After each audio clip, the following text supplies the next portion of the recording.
avoid liberation just have vastly different understandings of what liberation is for. I haven't seen this much importance and attention.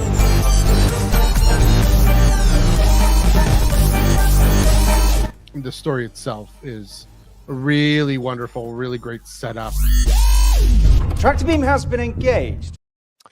Hello, everyone, and welcome to the Tractor Beam Comics Reviews, your one-stop shop for in-depth commentary and discussion on this week's Star Wars comics. It is Wednesday, August 27th, 2025. It's the 35th week of comics in 2025. I'm Matthew, coming to you from Underworld North here in Toronto, and that is Chris coming to you from Underworld, New Jersey, there in New Jersey. How's it going, Chris? It's going well. It's going well, Matthew. Back again to talk about some Star Wars comics, as we do here on the Star Wars Underworld YouTube channel. You know, in the midst of August here, not a whole lot going on with Star Wars as far as the news and what that's concerned. But as we say, hey, this is your place to be. If you feel like there's nothing going on, you can always tune in every time this hour, every Wednesday. There we go. As I say, a new Star Wars story comes out every week, every Wednesday. There's no, we're not in any kind of lull or gap or anything when it comes to Star Wars stories coming out, because there's a new one every Wednesday. So, you know, hold on to your hats. There we go. Let's get to some plugs. And a pretty big plug. I finally got off my butt and made a Tractor Beam social account. Just starting with Blue Sky for now. The tractorbeam.bisky.social, BSKY.social at the Tractor Beam. Do that for now. Soon to be a place where a lot of authors are, artists like to be. So I figured start with that and then see how things branch out. But yeah, definitely please do go give that a follow, give that a like. If you don't have a Blue Sky account, get a Blue Sky account. Looking at you, Chris.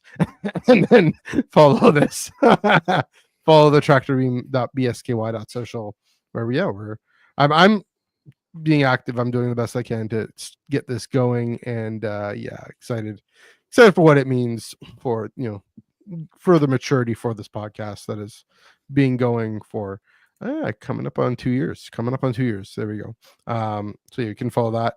Also, if you're still on the Bird app, definitely follow everything Chris is up to at Star Raptor. It's twitter.com/STARRAPTER and youtube.com/Star Raptor, where you can hear him rant about some comic books and other things. There we go. And whatnot over there. We'll pick those back up again at the end. Keep going with the plugs though. If audio is more your speed, I will definitely try and publicize this more on the Tractor Beam Blue Sky account. But if audio prefer to listen to your podcast, if you're driving, you're walking, or you just like to sit and listen instead of watch on the YouTube or wherever you watch your podcast, if you want to listen, up on Spotify and Apple Podcasts. So check out Tractor Beam Comics Reviews. I think I might change the name to the Tractor Beam of Star Wars Comics Reviews or something. But yeah, give that a search, give that a look, and give the subscription. We would be most grateful. Speaking of subscriptions, we are on the Star Wars Underworld YouTube network, or Star Wars Underworld podcast network, I should say, Star Wars Underworld YouTube channel.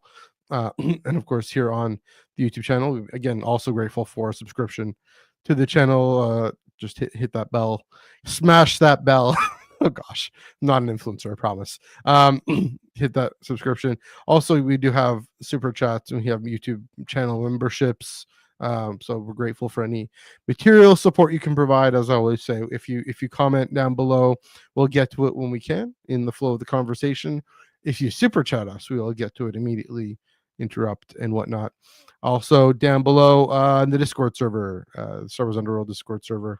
Yeah, lots of conversations, lots of fun hangouts, some game nights. I think they watched Visions Season 1, Volume 1, whatever it's called, the other week, and they're going to keep on going with different hangouts, different things. So definitely great community in there. Keep Ben and Joel definitely keeping it going strong. So check that out. Last but not least, this is a bit of a segue, sort of. I have this in the plugs here. This past Saturday. That's what it was. No, Friday. When you go to con, days kind of blur. This past weekend was Fan Expo Canada, my hometown con here in Toronto, and on Friday at 6 p.m. we had a wonderful, amazing little panel. Ash and I interviewed none other than Ethan Sachs and Paolo Villanelli. Ethan was right there, sitting with us, and Paolo, because his flight was canceled because the airline is an no 21st century. No, the airline was on strike. His flight was canceled, so he at midnight Rome time he zoomed in. He stayed up till 1 a.m. His time, just chatting comics, and yeah, so it was fantastic. I'm super grateful for both of them for being so supportive. Ethan was telling me he was, if someone came to his table and said, "Hey, I'm into Star Wars," he would tell people about the panel, and definitely both of them would share it on their socials. And really great communicators, really great.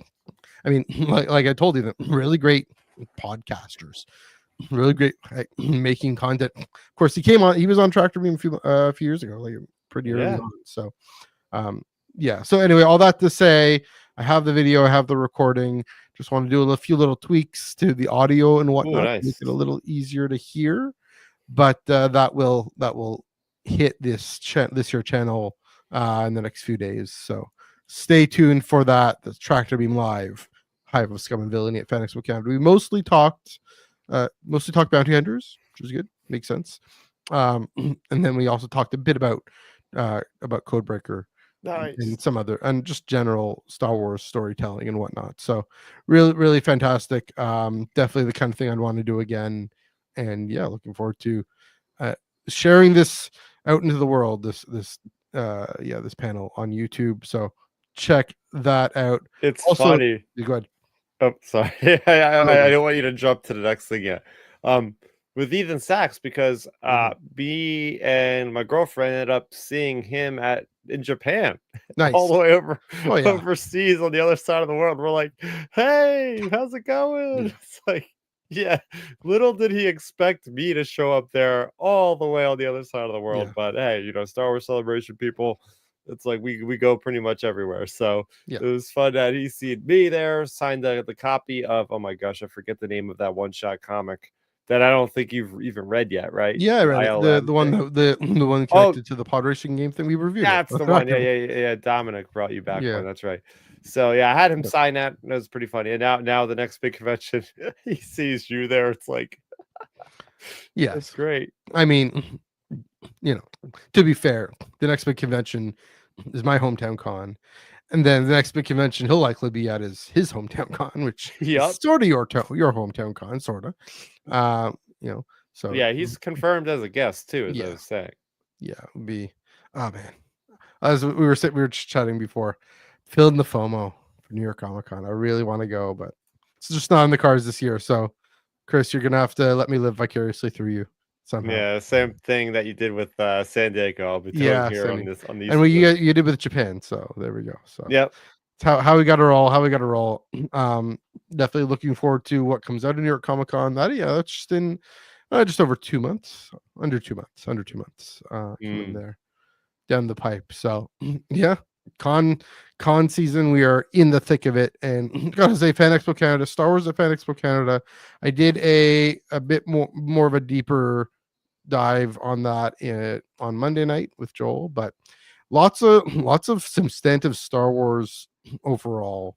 John Boyega was fantastic. That John Boyega panel may be the best panel I've been to at a con, which is saying something, and it's also recentism. But that, and then Ewan McGregor chatting about Kenobi, chatting about the prequels, and yeah, just a lot of fun times. I should have gone to the Daphne Keane one. I didn't do that, but too much to do on the Sunday. So but Don went to that one, so he can chat about that. But the Ewan McGregor one is some big breaking news came out of that one. I mean, if you read between the lines, it sounds a lot like he's going to be in Ahsoka, because he goes on saying like, "Oh yeah, I've been doing a lot of homework watching the clone." Like, So when you say homework, that means you're doing it for a job, which means if you look at all the slate of Star Wars, which there was a false report made a couple weeks ago that he was in it, and that was at another convention in Boston. Yeah. Fan Expo or something. Yeah, probably Fan Expo Boston. And now he's like beating around the bush again. It's like, oh yeah, doing homework from the Clone Wars. Like, wonder why flashbacks that were rumored like over a year ago of him in the armor. I think all sides are pointing to that to happen. Sure. I mean, when I'll be honest, when I first heard it, and then when I first because Ben had asked me if he says anything interesting, let me know to put up on socials along with the photos. And to be honest, when I first heard it, I was like, oh, that's what I was thinking. Then the next thing I was thinking was, well, if it isn't, still the chaos that is fun to ensue. I'm ready to set Ben and I are ready to set the internet on fire. So who knows? I mean, it seems likely, frankly, but also just as likely. This was Dom and I were chatting about this. Saying just as likely he's just tired of people bugging him about it. Fine, I'll watch the Clone Wars because, of course, we know more about the Clone Wars than he does, which makes sense. It's fair. Yeah. I did love how James Arnold Taylor commented on that photo on Instagram. Because I sent Ben photos. Ben puts it up on Instagram with the caption about how he's watching Clone Wars for homework, and or he said that's my homework, whatever. And James Arnold Taylor's like, yeah, great idea. So there we go. On the ground at the cons, it's how we roll. It was a fun time. Yeah. Good old hometown con. Much easier than San Diego, but that's because I've been going to this one for 12, 13 years now. So, and I get to sleep in my own bed, go to live in my own city. So, yeah. How long does it take you to get there every day to the convention? About half an hour. Oh, that's easy. Nice. Yeah, it's not bad. On public transit. It used to be when I was living with my parents, it would take me more 45 minutes to an hour, but that's fine. You get used to that too. But that's the thing. It's the transit I'm used to already. So it's fine. So fun times. All right. We have 2 comic books to get to today. It came out today. We're fully caught up and everything for now, at least. So let's dive right into them. 2 different eras. One right after Jakku, and one before The Force Awakens. So let's jump right in here. Dr. Aphra, Chaos Agent number 3, written by Cherish Chen, art by Gabriel Guzman, colors by Mike Attier. I'm sure that's Michael Attier also from Dark Horse. Letters by VC's Joe Caramagna, and I spelled that wrong, sorry. And cover by Ejikur. The Doctor and the Smuggler meet again. The Dagger Agency teams up Dr. Aphra with the rebel hero and former smuggler Han Solo for a life or death mission. A prized piece of art must be returned to a gangster from Han's past. Can the Doctor make it out in one piece? And I'm in the majority on this one, so I'm going to fix the spelling of your Caramagna. I'm in the majority of this one because I thought this was hilarious, this comic book. I thought this was such a wonderful pairing. I went back because in the editorial notes is okay. Look at 2015 number 13. So I went back. That's part of Vader Down, and that's back when Aphra is chaotic evil, and so is BT and 000, and they're fighting down. It was the first kind of mirror image comic of Aphra, BT, 000, and then Han is in there, and then, of course Luke and R2-3PO, or like R2-3PO versus BT and 000. Interestingly, before I dive in further, we know the end cover here next month is number 4 is the rematch between Chewie and Chrysanthemum. Their first one was number 14. Look there, at least on the cover. So definitely calling back. We're kind of in the same time frame after Jakku. That was after Yavin. So there we go, moving around the timeline there. Just callbacks because that's when they both got stung by these I forget, like wasp worm things or whatever. Anyways, this comic, it's so gonna be different because Aphra she's now chaotic good. She's now, working her way back to or into some form of heroic, we're living for the greater good of the galaxy, trying to be trustworthy, trying to actually grow into being trustworthy. And clearly in this comic, Han doesn't fully trust her, as we see in the end with the double triple switch, which was kind of convoluted, was a bit hard to follow, but didn't like that. Ultimately, at the end, they don't actually give us an answer of which is the real totem, which is the fake totem. Fair enough.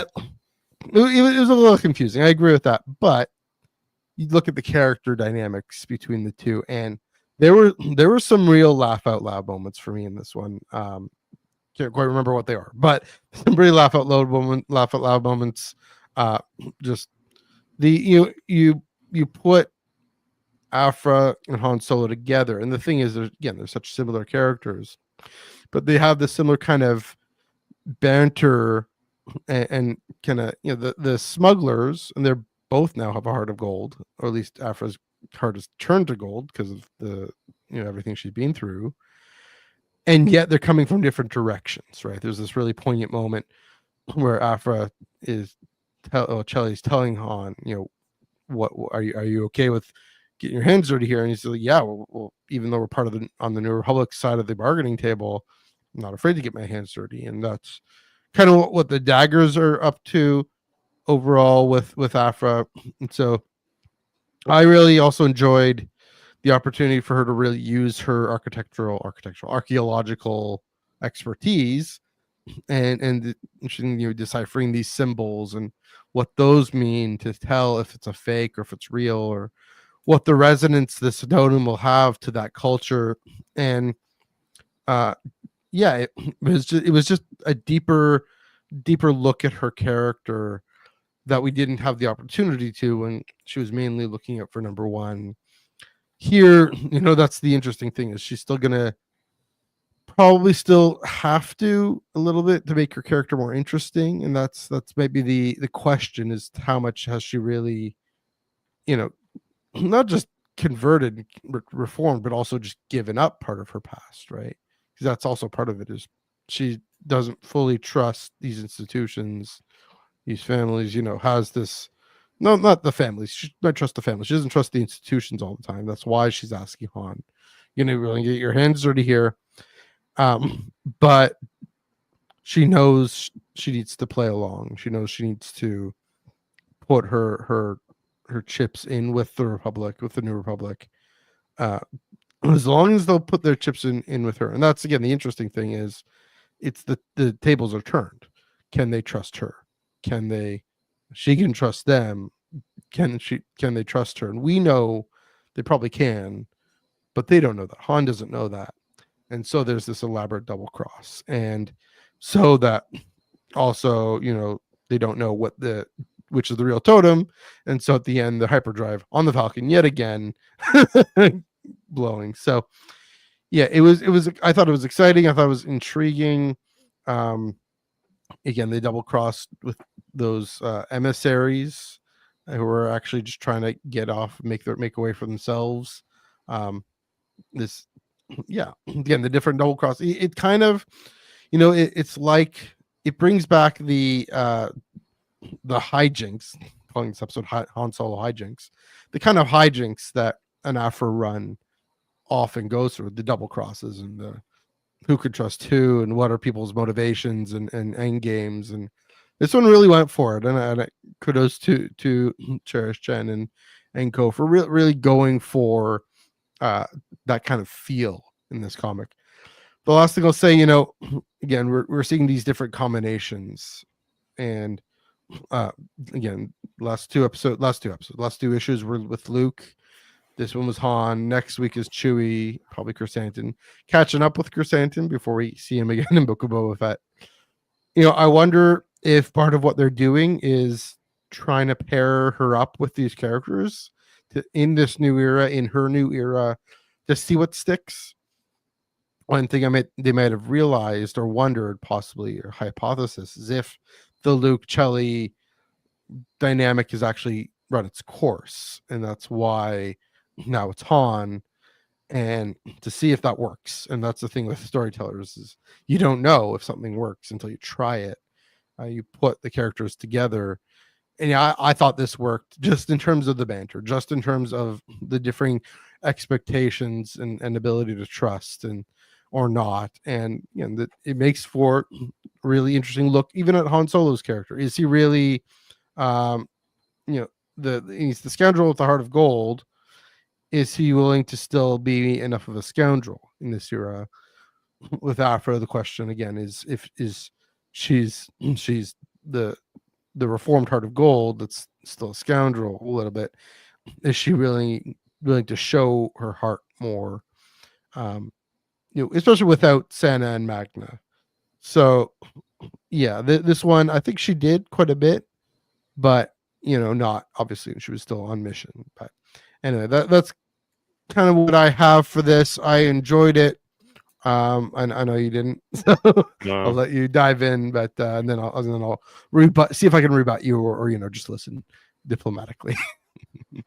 Yeah, this issue is a mess. I read it and was like, if I'm confused by the story by the end of it, that takes obviously any enjoyment that might have happened earlier in the issue, because it leaves a bad taste in my mouth. And that got me to thinking about the entire run as general. It's just like, again, Marvel just throwing stuff at the wall. It's like, okay, let's see if Luke Skywalker works with Dr. Aphra. Let's see if Han Solo works with Dr. Aphra. Let's see if Chewbacca works with Dr. Aphra. The whole reason why Dr. Aphra worked in the first place is because she was working with really cool, zany characters that were side characters that we would have probably never seen in anything else, but they worked because they were so like unsafe, and anything could happen. And I feel like when you're pairing this character with these legendary characters, it's like you kind of see how it's going to end all the time, and they're going to get away safe. And obviously that's the only thing that, like, this is going to be fleshing out the character, but it doesn't. I feel like this is the same Afro we've seen time and time again, and these stories are just not deep enough, no offense to the creators on here, to really sink the hooks into her. Why are the electric tattoos that are devoid of her right now? Why is that an issue? We get like one sly line of like, oh, I wish I would have had him right now. Like, okay, why? Let's elaborate on that. Let's dive deeper. We're just hitting surface level stuff. And I mean, it looks like this is going to be done after 5 issues. If you look at Solicits, there's no issue coming out for the 6th one on the month it should be coming out. So that's all intents and purposes. It's just a mini series, but and I'll, what's the point of it? It's like, okay, it's just catching up. Like, yeah, like I'm looking at lore bits here, and that's what I can grab out of this issue because I just didn't like it otherwise. But it's okay. Han is a general at this point. Cool. Like, he's still in the New Republic at this point, and that's another thing. It's like, okay, we are so like, where is this even in the timeline? Because I mean, you had the Luke story going on while he's still there in the mainline comics doing his stuff. Same thing with Han. So it's just like, it's kind of a mess. And it's just something that I just wasn't really enjoying. I mean, it's like, okay, you put these, like, I mean, come on, you just put in like manta ray eels as characters in this. Like, what is that about? Like, I don't know. This one needed another pass through, man, if you ask me. I mean, fair enough, I guess. I mean, what I'm trying to say, yeah, I see your point in terms of what we're used to in terms of Afra. Are these dangerous side characters? I mean, the manta rays. I mean, that's. But also another thing too, I forgot, is there's like no romance. There's none of that. And that was her whole thing, is this character that's a lesbian that's falling for these other characters that betray her and all this stuff. And the way that this story is going is every issue is a story of the week, and Afra doesn't work that way. Every issue we've seen with her so far, this is not, Darth Maul black, white, and red, or Darth Vader black, white, and red. Like this, like, she deserves a long form storytelling. Arcs, 5-issue arcs. None of this like, oh, let's just, it felt cheap to me. Like, oh, let's just see what Afra would do with Luke. Let's see what she would do with Han. And while they're fun for their own issues, I I won't, don't mistake me saying that there wasn't funny moments in this, but I feel like that's all we're getting. It's just, okay, we're just getting these funny moments, but looking back at this, like 5 years from now, I probably won't even remember anything that happened in it. You never know. I mean, who knows the repercussions of this that might reverberate? Maybe not. You're right. I mean, again, that's the thing. Kind of makes me think of when in 2015 we had the ongoings. Maybe this is what's maybe confusing or different about this run. You had the ongoings, and then you had the Leia and the Lando and Chewie runs. Sorry, right? I did have my decaf, I promise. But yeah, it is a question of where's this going? What's this book doing? Again, I think it's just giving us a feel for her collaborating with these characters more, and giving them a feel for collaborating with them. Yeah, that's a good question. Let's almost table. I mean, I want to table my opinion of it overall until if it has any sort of repercussions for just where she sits within the galaxy. I do agree, definitely. I mean, Alyssa Wong's run is the pinnacle of Afra, and it had Senna and Magna in it, right? So they are kind of missing, but that's the thing is Senna and Magna were both safer, good characters. It's just the element of romance kind of makes it more dangerous a little bit. I thought the Eels characters, the guy who eats his minions if they fail him. I mean, that also made things more dangerous, raised the stakes.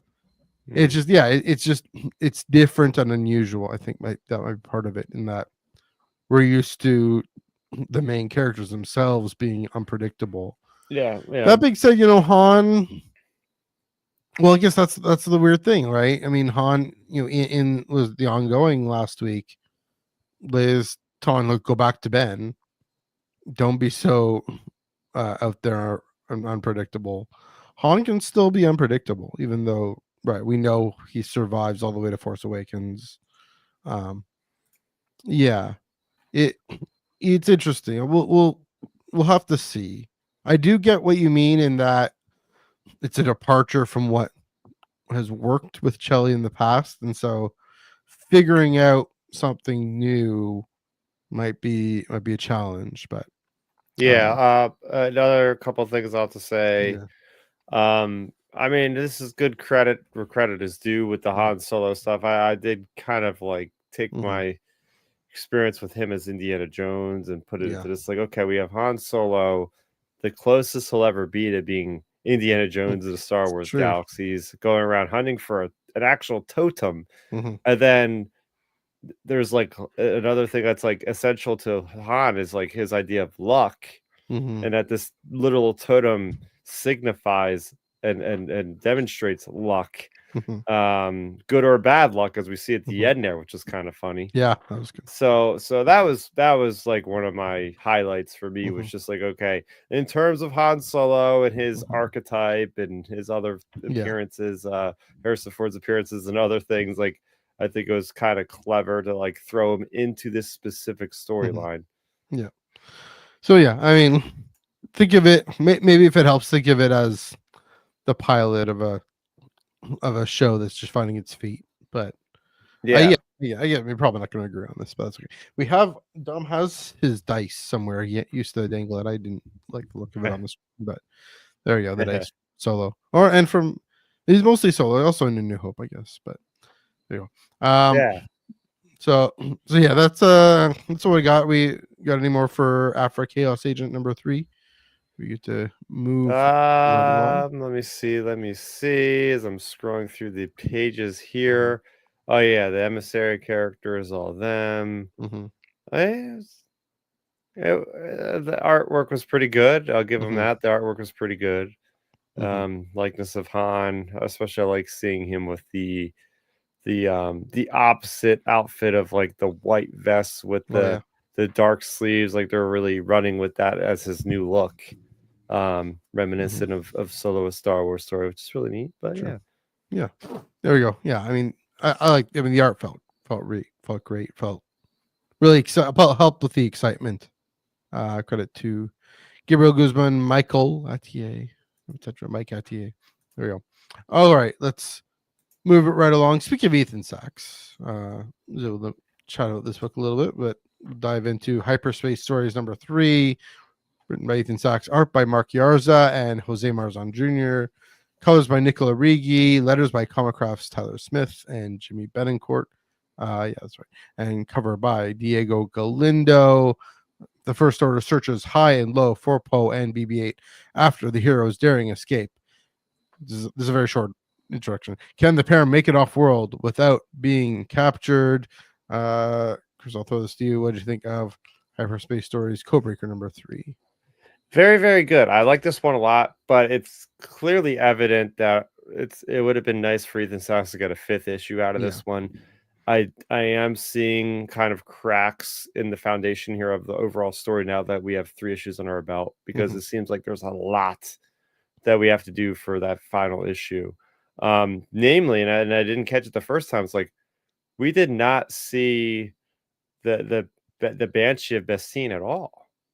Like, that's where I'm concerned, because the first 2 issues, at least, Ethan was really propping him up to be like a pretty good villain, and a different character for the First Order to have, other than Cardinal and some other cool First Order, the Pyre and the Red Baron guy and all that sort of thing, Von Reg. Like he was going to be soon to be added to the pantheon of cool First Order characters, and now I feel like he's just not got enough time. And there's really good stuff in that last issue where he's sitting there at the base, and then all of a sudden he's getting picked on by Von Rag, and I'm like, oh, there's like a really cool like B plot story of like these First Order officers and pilots, like just that kind of imperial type of mentality of, hey, we're all on the same team, but we're really trying to push each other out of the way to get higher up on the ladder, kind of thing. And I'm just sad to see that that's probably not going to really pay off at all, because there's only so much real estate they're going to have to deal with the last issue. But I did like the stuff with Chet's backstory, the adolescent Mune. I really dug that we got to see like her parents and the idea of the fallout of like, the banking clan still alive and well in the sequel trilogy era. Was kind of neat. The biggest thing for me, well, there's a couple cool things here. Grumgar, getting to really see this guy in action, because he's the big presence of the Duatin in Maz's Castle and Force Awakens. That's that character. Okay. I didn't catch that. Nice. So it was great to actually see him doing something. Right. Just this, and it was like that, I'll tell you what, like Poe Dameron, you expect them to have that punchy action, really good style. And I feel like that's done well here, because as soon as he's kind of on his way out to try to run away from the Duatin, next thing, the First Order's on his butt. So we got that going on. And it's just like the chaos of it all, sneaking around, trying to get by. And then they end up on this satellite thing that's like this hilarious museum of Bathawai history, the Battle of Bathawai. And I'm like, oh my gosh, are we going to see a Bothan? Of course we're not going to see it in a Dark Horse comic. They're not going to put him there first. But that just gets me to scratch my head. Like, why is Lucasfilm so secret of the Bothans in the canon history? It's like, why? Show us an image of them already. But it was funny nonetheless to see like a B1 battle droid as the tour guide, just going around, just like, oh yeah, here's this ship and here's what happened here. And you could just tell he was going on and on and on, but he was so happy to actually be able to talk to people. So I really like that idea of like, okay, we are about to have some really good stuff. Like, I wouldn't be surprised if we see Poe Dameron jump in a V-wing and just start taking out like First Order ties, because he called for backup.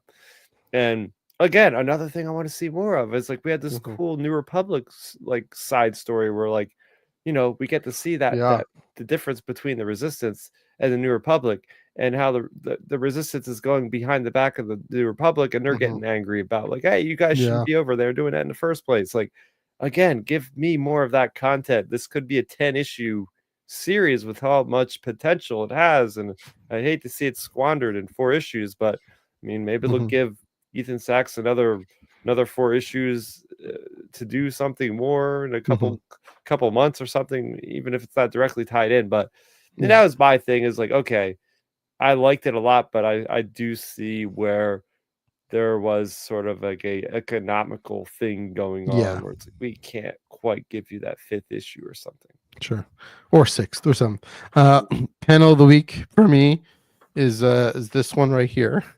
Only really, because of the joke, right? The line before, it's like, we're close to leaving, Poe's saying to Chet, we're close to leaving this planet and putting the worst danger behind us. There's worse danger behind us, isn't there? Yeah, that was great. Oh, Ethan, well done, Ethan. This was now you mentioned it, a really pretty coolest issue. The Immune and the banking clan, and then of course, coming full circle, the payoff of this Clone Wars museum. I would be in heaven. I don't want to be in the Clone Wars. I just want to be in a Clone Wars museum. And then of course, Poe has to get out of there because, the First Order is screaming on their tail. I do wonder how they got from that one planet, why there's a museum of the battle over Bothawui over this planet not called Bothawui, but maybe they already got there. Who knows? That was a little weird, but why not? Just love seeing the viewings and the what else was there? The N1, the yellow N1, and I didn't get that. Oh yeah, lots of different Clone Wars era ships there, and I like gonna be Poe flying a viewing. Yeah, go ahead. Because that's the thing too, right? Is like, we know Poe as a pilot. We've only seen him being a pilot in 1 issue out of 4. So as much as it's cool to see him on the ground, I want to see him in the sky, in space, just blowing the crap out of, destroying the crap out of those guys. Yeah. Because I mean, that's so what I brought up on Friday and asked Ethan about, is this comic, it is earlier. He's not the leader. He hasn't gone through the ordeal of The Last Jedi yet. He's still a pilot. He's still a hotshot. How was in issue 1 or 2, there's a bit of the thing with Leia and how she congratulates him for taking a risk because he's not the leader yet. Here, it would be good to see him flying around more. It's always, I appreciate seeing more to him than just being a pilot. 2 jobs, just a pilot. There's a joke for you. Good 90s joke for you. But yeah, I do agree overall that this, because it was great. It's a great issue.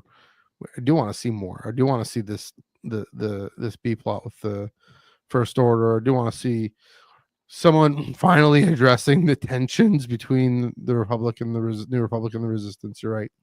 As for a comic itself, it was again exciting and hilarious, and shows Poe. I mean, that's the thing. It shows Poe as the leader he will become. Right? He's able to listen to this kid and get her backstory. The dynamic between the 2 of them, just how kind of the straight man, she plays the straight man, kind of like 3PO, saying, being very logical, 723 to 1 or whatever, and Poe is all, okay, let's figure it out, let's do it. And it was really, for an issue itself, for a comic issue itself, was really fast-paced, well-written, and Mark Yarza and Jose Marzon Jr. and Nicola Riggi really bringing that speed and that energy that they have all this run makes me want more fighter pilot stuff next month. Gonna be fantastic. So again, I agree.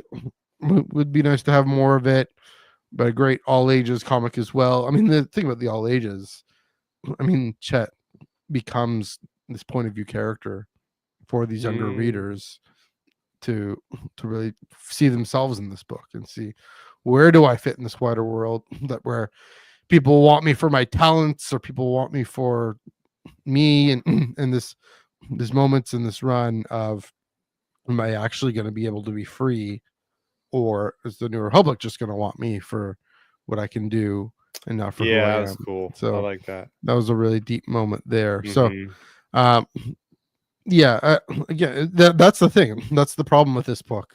It's too good that I wish we could have more. Yeah, that's a good problem to have. I didn't know, and frankly, I didn't know what to expect from this comic, but pleasantly surprised, especially with the last 2 issues on the planet. Where that's the thing. Again, we do want the fighter pilot action that does reveal Poe's character and just his confidence and swagger, and eventually his leadership. But if he has to do a mission on the ground, literally on the ground, that also his ability to solve problems, his ability to connect with people, that he actually is able to do. So that sees it here. I do think, I agree. I mean, we know why this is, right? We know that probably after COVID, probably after the diamond collapse and all that, these comics publishers are so risk averse that they'll say, we don't know what the market is. We're not going to risk the market on, and this is true for probably the Afro book too.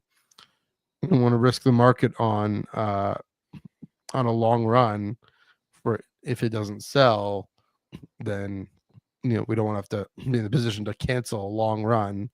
So 4 issues, here you go. 5 issues, 6 issues, Cherish, here you go. 12 issues, Alex Segura, here you go. Charles Soule, so that we're just in an interesting period. In that, very interesting period, right? I think it's worth talking about, because will that hurt stories ultimately when you can't give it your full attention and vision? You might need 20 issues to build up to something, but if you're only given 12, condensing all that into 12 issues, is that really worth it for the reader? You know what I mean? I mean, I can see that going 2 ways. I can see, those of us who are more used to now reading. I mean, I'm now more used to reading long run comics. I mean, telling Jason Aaron the other day, which that 2015 was the first comic I got in my pull list. So it's only been 10 years for me, but now that and those of us who comment on it and do podcasts about it every week, so really following the story, I think it would be great if we can do a longer run, and like the way a novel does, right? Sink your teeth into it. And I mean, that is the argument also then in favor of pushing more collected editions, pushing the trades and the omnibuses. If there's a way even of getting the single issues out sooner, so you can get the trade out sooner and the omnibus out sooner. Because I think another issue we run into, though, is with single issues. Another issue with single issues, it is hard to remember a story over. I mean, they should. A lot of people have this concern about a month by month. Again, those of us, I have to actually every month check, okay, what happened in the last issue? So it's hard to track a story month by month like that. So that's an issue with the release schedule. So it's a little easier to track a story month by month if it's just 5, if it's just 7, if it's just 12. That might also just be the way we read, the way the way we watch TV now, of course, right, with streaming. And so, and that's week by week, and that was always week by week, so that was a little easier. But I do wonder, just in our in my day, we had longer attention spans and all that nonsense. But that's quite the accent there. My old fogey accent. In my day, we could read a 3,000 issue comic book. Well, Jason Aaron wrote a 700 issue comic book for Thor. Oh my gosh, right? Thor? Yeah. And so that saga, that epic saga comic book called Saga. I mean, that's another thing. Maybe it's because it's Marvel and Dark Horse, and I don't know what DC is doing, if they're doing long runs. I know Marvel Well, here's the thing: Marvel with the Marvel comics, like the Captain America, whatever. They're doing, the Avengers. The Avengers run is up to issue 30, coming up to issue 30. I'm trying to get back to it. I have it. I'm following it up to issue 30, but that's also why they do the crossover events, right? Is to get people in, have a smaller, more focused story that is more connected within time. Maybe, I mean, that's why they pushed, these crossovers in Star Wars during the Hansicle. Because yes, I'm calling it the Hansicle officially. Is because those were just easier to follow as story units. And I mean Charles and Ethan and Alyssa and them did great jobs for the most part. But yeah, maybe that's it, is that they just don't have the confidence to do that. I don't know. It's a good question about why. Again, the reason is because they don't want to risk an ongoing comic that might not sell. So I mean, that's the thing. We'll know for sure with the Alex Segura how long that one is. But that makes me wonder. Just there is an appetite. Let me tell you what the appetite is. I'm bringing this back. I'm bringing this thought back. And if the Alex Segura run is only whatever 12 issues, again, go back to Obi-Wan Anakin. There's the people who are buying comics, buying action figures, buying Disney Plus subscriptions are the prequelists like me. And I think, if you want to take a gamble on a long run, show Anakin, because he's the hot commodity now, and Obi-Wan. So, and that's kind of those are my off the cuff thoughts on the era. It's also, it might be transitional era, right? We're going from the into this unknown. Again, they're just figuring out what will sell, what will work narratively, what, like with the Afro thing, what will work character wise. Hyperspace Stories, and next week Hunt for the Falcon. The banner has celebrating 10 years of The Force Awakens, right? We're just telling stories just before The Force Awakens now that we've all seen it, that it's not a spoiler of what happens in it. So, J.J. Abrams has released the black box by releasing the film 10 years ago. So, yeah, that's another thing is, might do Road to the Force Awakens, but 10 years later, I don't know.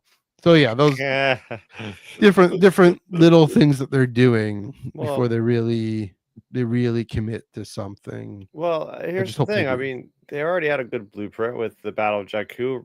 We were getting 2 or 3 issues a month. That was incredible. Do that more. Mm-hmm. I love that. I mean, we had no problems with reading 2 or 3 issues a month because it was great. It felt like TV. Yeah, it's like, all right, we don't have to wait a whole freaking month. Like, it so pisses me off sometimes because like you get that great moment in Legacy of Vader. It's like, oh yeah, like the lady wasn't there. Oh, guess what? We have to wait over a month for the next issue or whatever it was, and it just kills me every time. And maybe what they could do is like make less comic runs and maybe only have like 2 comic runs going on at once. Yeah.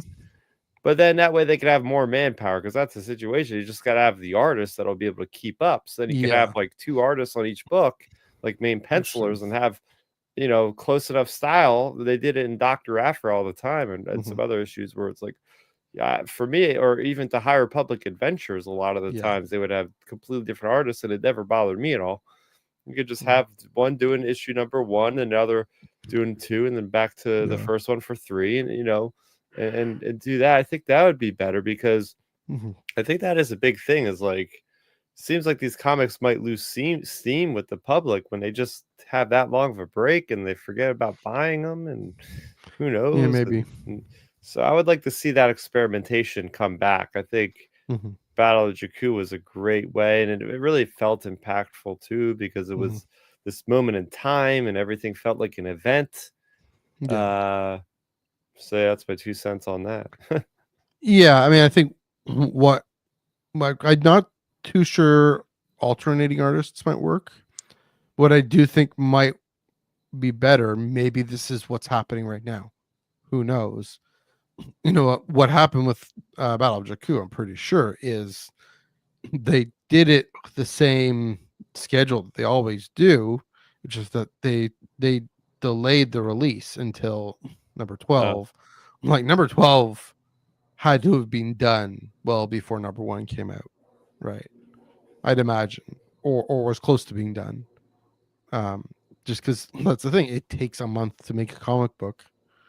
At least that's in the Marvel way of doing things. Maybe also the Dark Horse way of doing things, but just the way the industry is. Okay. And also because authors and artists want to be doing other things. So if they're willing to sit down and basically say write a novel as opposed to a comic book, well, a novel that's in a comic book, and we will release it in single issues. I mean, because that's the thing with streaming shows now. Those are all, the scripts are, that's all done and written, and then it's filmed like a movie. So maybe go on that model. And so those of us who want to do the weekly release can, but then a month later, the folks who want to do the collected edition. Yeah. I can that, and that's it. Here's the thing. Maybe, I don't know if this is true or not, but the fact that Penguin, you know, which is I don't know if they're owned by Disney, but they're definitely in league with Disney. Penguin, Random House Worlds. Penguin being the distributor, that, you know, Diamond, their monopoly is broken, and therefore their hold on the way of doing things is broken. Maybe Penguin. Again, I'm not an expert here. I know who I should ask, actually. Maybe that they'd be more open to having that kind of distribution model too, or making a distribution model to adapt to that schedule. It would be that. I mean, another issue is it's such a conservative industry, and what I mean is like the reason the monthly single issues have held on is because folks who have their habit of going every Wednesday to read the single issues, and we don't want to change, and so we just keep on doing what we're doing until, of course, Penguin goes out of business, or Diamond goes out of business, which seems like they have. So again, that's the opportunity to break that conservatism on that. So I know I'm gonna send a line to my guy Brandon in Edmonton, who his store changed its name from comics and graphic novels to graphic novels and comics, because he really believed that the way the winds were going, and it didn't quite pan out this way yet, at least, but he believed that the way the winds were going was collected editions, that the physical media would be the collected editions, and then the omnibuses, and single issues would be primarily digital. You know, and that could be the best of both worlds. For some reason, he just hasn't gone that way. And I mean, maybe that's the thing, is maybe that could break the deadlock, that kind of other release schedule. So it's a great question. It's a good point. Again, does it address the risk averse nature of these publishers to commit to a longer story? Maybe. You know, also, look, I mean, Ethan's been around the block. Cherish Chen is at least new to Star Wars, so that might be part of it too. I don't know. So those are kind of my thoughts. I don't know if you have any more thoughts on all that. Yeah, no, it's definitely something to think about. That could be a whole nother discussion for another day, about getting into the fine intricacies of the publishing of comic books, and are comic books dead, and what's the next iteration of how these things are distributed, you know? So that's my gears are turning. We'll talk off camera. We'll talk off pod, but definitely. I mean, it definitely has a big impact. It'll have a big impact on Star Wars comics, big impact on other big IPs that, comics licenses for other big IPs too. So yeah, we'll see. It'll be interesting. All right, I think that just about does it for tonight, though. It's all we don't know. We don't know the answer. We're just raising a bunch of questions. We don't. It's possible. Come on, next week, as I mentioned, Hunt for the Falcon #1 set just before The Force Awakens, and Legacy Vader #8 set after The Last Jedi, before Rise of Skywalker. Yes, we'll get, as you see sequels. So we'll get a resident sequels. Joel Davis back on to chat about those two comics. Speaking of Han Solo, 2 Han Solo books back to back, very different eras. Of these two, what are you interested in? What are you looking forward to? Oh, Legacy of Vader, of course, because I mean, we have a new Knight Ren in town. Yeah. So what happens with her? Very excited to see that. Yeah. Yeah, I mean, and that'll be this hinge point towards the conclusion of this run, I think. Because then it's her and then it's Luke. And that was it. So, Charles, as we've discovered, knows how to finish a story. Just a little bit. Knows how to finish a story brilliantly. Yeah, definitely, obviously, Legacy of Vader. The way it's bridged the prequel and sequel eras, just chef's kiss. And delved into Kylo's character. So, yeah. Hunt for the Falcon, it's going to be interesting, right? I mean, we got father and son there, too. I just realized that. So, yeah, just what was Han up to? What was he doing? Why was he so the way he is in that time? So why was he separated from Leia? So yeah, check that out. Go to your local comic book shop, pick those single issues out if you want, or get them on digital, or I mean, don't wait for the collected editions, because then you can't listen to our podcast or watch our podcast. But if you like to watch, if you like to listen, pick those up. Of course, yeah, another great discussion here on the Tractor Beam Comics Reviews, coming in just under an hour there. Where can they find you on the internet? Yeah, you can find me over on Twitter, twitter.com/StarRaptor, talking about video games, skateboarding, comics, Star Wars, and a lot of DC as well. So I put out my review over on my YouTube channel, where you can find most of my content, youtube.com/StarRaptor.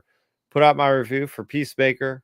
So yeah, I'm dabbling in the DCU as it's brand new and people are wondering what's going on, who's who, how's this contributing, and all that sort of stuff.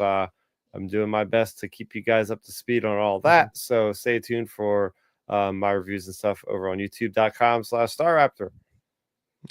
Detective Comics, what's going on? I'm sticking with Marvel. No, I'm just kidding. I should watch Peacemaker. I started watching Eyes of Wakanda that you recommended. Yeah, great show so far. Great show. Episode. We gotta have more Marvel animation like that. Written by Mark Bernardin of, I mean, among other things, Mace Windu, right? Did he write the Mace Windu comic? Yeah. So, yeah, pretty great. You can find us, find me, whatever, at the Tractor Beam, at Blue Sky. There it is. Please do. We would be grateful if you give that a follow, and share the account. Let other folks know that we out there on social media. Tractor Beam Comics Reviews is out there. You can follow my personals, Instagram, Threads, Blue Sky, MNEUG1138. Also, my foodie account, beaches.foodie. Still got to put my C&E foods up. I'll do that next week. Whatever. Because we're going to have a bit more of that. Going to the C&E again on Saturday. There we go. So check that out. Check out all the photos that I sent Ben. That Ben was great to put up on Instagram at the SW from Fan Expo Canada at the SWU on Instagram and everywhere. You get your socials, and of course this Monday on the Iron Cannon podcast on Labor Day.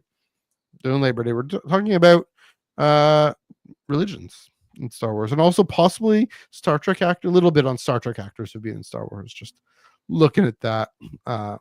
Gonna brainstorm for that one too. So that'll be right here on the Underworld YouTube channel, 8:30 p.m. Eastern, 5:30 p.m. Pacific, Monday night. And then yes, of course, next. Well, also keep an eye out for Tractor Beam Live, the panel with Ethan and Paolo. Unfortunately, Paolo doesn't show up on screen. You can hear him because he was on a TV over that way. But Ethan, and a Mandalorian merc standing behind Ash and Ethan. It was fun. There we go. Just got that in. So yeah, keep an eye out for that sometime in the next few days. I'm able to get it up onto this channel. And then of course next week, where is this? Yeah, here we go. We got Hunt for the Falcon #1 and Legacy of Vader #8. Joel's coming on for that. Yes, and then yeah, on to everything in September and October near Comic-Con. It's gonna be a great end to 2025 and into 2026 for Star Wars comics. You know, futures. I think futures going on. It's continuing. There is a new Star Wars story every Wednesday, as I like to say. So there we go. Yeah, pick those up at your local comic book shop and give them a look, give them a read. Until then, happy reading.